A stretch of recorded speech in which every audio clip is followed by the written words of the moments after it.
Welcome to Fort Congaree II.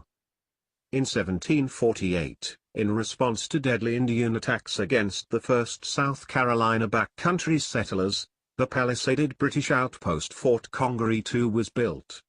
Its location was at an established Indian crossing just below the fall line on the Congaree River, where you now find today's city of Casey, South Carolina. Fort Congaree II would serve its initial purpose of protecting early European settlers and, around 1761, became the launching ground for attacks against the Cherokee in the French Indian War. During this time, it was also the training ground for young men who would later become heroes of the American Revolution. Among them, Francis Marion, John and William Moultrie, Isaac Huger, and Andrew Pickens. From Dr. Dan Tortora's research on the fort, Fort Congaree II played a vital role in the history of the Midlands of South Carolina. It was built at a time of rapid growth and settlement in the area. It commanded a strategic position at an important crossroads, at the intersection of the Congaree River, the Cherokee Path and the northern limits of Saxcotha Town. Saxcotha was the first backcountry settlement of South Carolina up from Charlestown. In peacetime, Fort Congaree II's garrison bustled with activity. Farmers and merchants, African slaves, indentured servants, Catawba Indians, local settlers, and ministers visited often. Soldiers and settlers worshipped together, conducted business, and even married each other. The fort protected upcountry settlers from Indian attacks and gave them peace of mind. It helped South Carolina support the struggling but loyal Catawba Nation. Its soldiers left their wives and children behind and participated in the opening battle of the French and Indian War.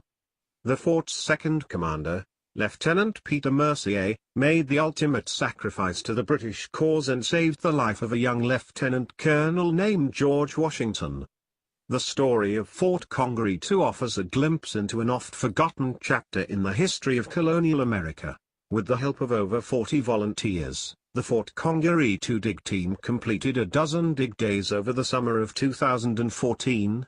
All work was overseen by Dr. John Leader, the South Carolina state archaeologist, and the team included 6 other archaeologists and many members of the Granby dig team. Our dig site selection was based on several key pieces of archival evidence. The Saxcotha survey from 1738 showed the proposed location of the fort. A plat from around 1750 showed the built fort in a similar location and close to a pond. Modern elevation data revealed the old pond. Taking detailed measurements, on the old plat, of the relative position of the fort to today's pond feature led us to the home of Karen Kennedy and Larry Burton. Inspired by the enthusiasm of our historians, Karen and Larry allowed us to dig their nice front yard. We chose to dig a spot that might intersect the palisade wall near the northeast bastion of the fort. The first dig location, 14 units, was completed at the end of August. When we started on May 31, 2014, within a couple of hours, the team came across a feature in Unit 3 that had characteristics of a palisade wall. Subsequent units were opened to follow this feature. By the end of August, we had also found characteristics of a fill area which is thought to be the 1748 documented ditch around the outside of the fort. The potential wall and ditch finds could indicate this bastion. Most features were found at the bottom of level 1, at 10 cm, on within level 2, 10 to 20 cm. To preserve the wall and ditch features, these pits were not dug beyond a 10 to 20 cm depth. Units that did not show the wall and ditch archaeological features were dug to a depth of 40 to 50 cm, at which point artifacts were no longer found. We found 160 possible period artifacts in the 14 units. There were several obvious period pottery pieces and several pipe pieces, including a 1720 to 1750 pipe stem. A .35 caliber musket ball was also found deep in one of the units.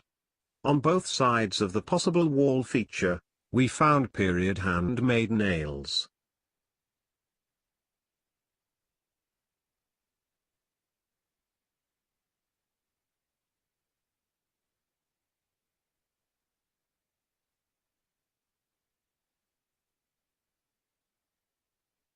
You are now in the Catawba Indian camp outside of Fort Congaree II. Of all the native Indian tribes, there was probably none more friendly and loyal to the local European settlers than the Catawba people. This partially made the Catawban nation an enemy of other tribes. Adding to this was the fact that other tribes had sided with the French in their war with Britain in the late 1740s. The settlers and Catawba were the victims of many attacks and kidnappings by these other tribes, and they often sought safety at Fort Congaree II. The Catawba also traded and received ammunition and supplies at the fort in their travels between Charlestown and their home on the banks of the Catawba River in the Piedmont area of North and South Carolina. The first documented history of the Catawba people was recorded in 1540 by the Spanish expedition of Hernando de Soto. It is believed that the Catawba had thrived in the area for over 5,000 years before this first recorded history. Sadly, the diseases brought by these early Europeans would be catastrophic to the Catawba. In 1759, smallpox swept through the Catawba villages for a fourth time in a century, bringing the population of the tribe to less than 1,000. Despite the declining numbers, the Catawba allied with the Patriots during the American Revolutionary War against the British. This, once again, showed the loyalty of the Catawba. Despite victory in the war, the Catawba would continue to be victims when they were forced from their homeland in the 1800s and terminated as a tribe by the federal government in 1959. At the brink of extinction, the Catawba Indian Nation reorganized in 1973 and regained federal recognition in 1993. Today, the Catawba is mostly in South Carolina and their numbers have grown to over 2,500.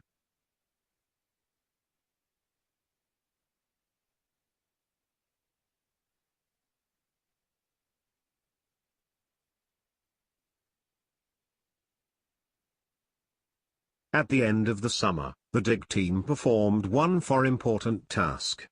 A geophysical resistivity survey was completed in the backyard after a rain event. What were we looking for? When a ditch is dug and then later filled, the density of the ditch area is less than the virgin soil. This allows that area to hold more water.